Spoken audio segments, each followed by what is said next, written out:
Anong batch? Batch!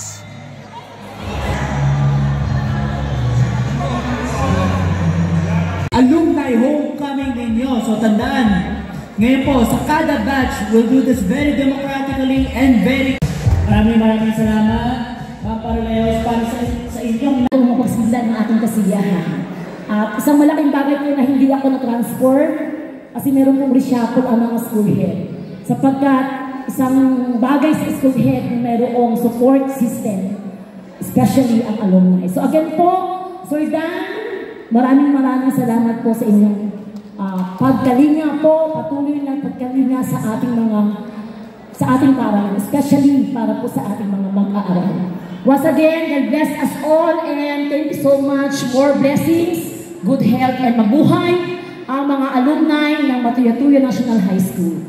Thank you so much. Panglagyan ang aming pasasalamat. Walang hanggang pasasalamat po sapagkat only in Matuya-Tuya National High School dama ang pagmamahal ng mga alumni. Sa totoong buhay po, sabi ko kay Engineer, mapalad po ako kasi andyan po ang alumni na very established. So, this is a shared governance sa ating paaralan. Kaya napakahalaga po ng bawat isa sa inyo na ngayong gabi ay andito para makipagkaisa alumni. So, more blessing po. Kanina nga po kausap si Sir, very emotional sapagkat bawat isa ay nagbibigay ng mahalagang tulong, pinansyal, moral support sa ating mga officers and all the teachers na talagang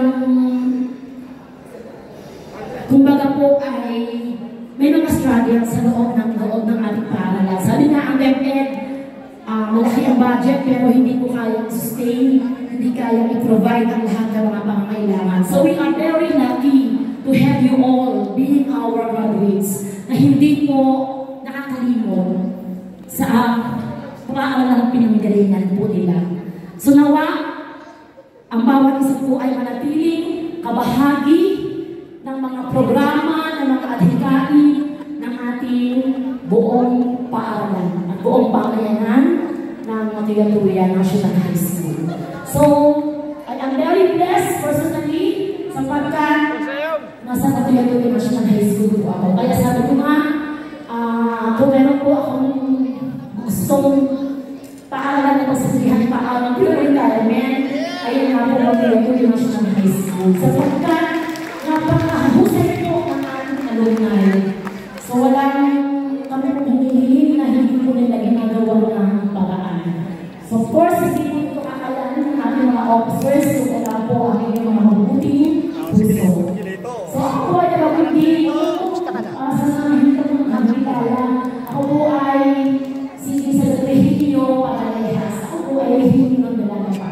So kaya ating MPDO officer ng ating munisipyo. And we have also, I would like to recognize also Kuya Yomar Barbosa, the Vice President Project, my kasing ating kumpisan, Architect Roel Rino, Project Assistant for Jerry Luna. We have also some Erlinda Remoni. Alakpakan po natin ang kanilang leadership. Assistant. Take one straight line for your choice. Sige po. Dito sa school mismo. So yun lang po. So yung pipilahan ninyo is yung vote ng batch ninyo. Vote of your batch. Kung gusto niyo po sa gymnasium, dito po tayo. Okay. We're good? Final answer? Alright, for the gymnasium, ilang po ang counting? 22. 20. Sige po, dyan to. Parang high school lang po. Counting. Hanggang dulo.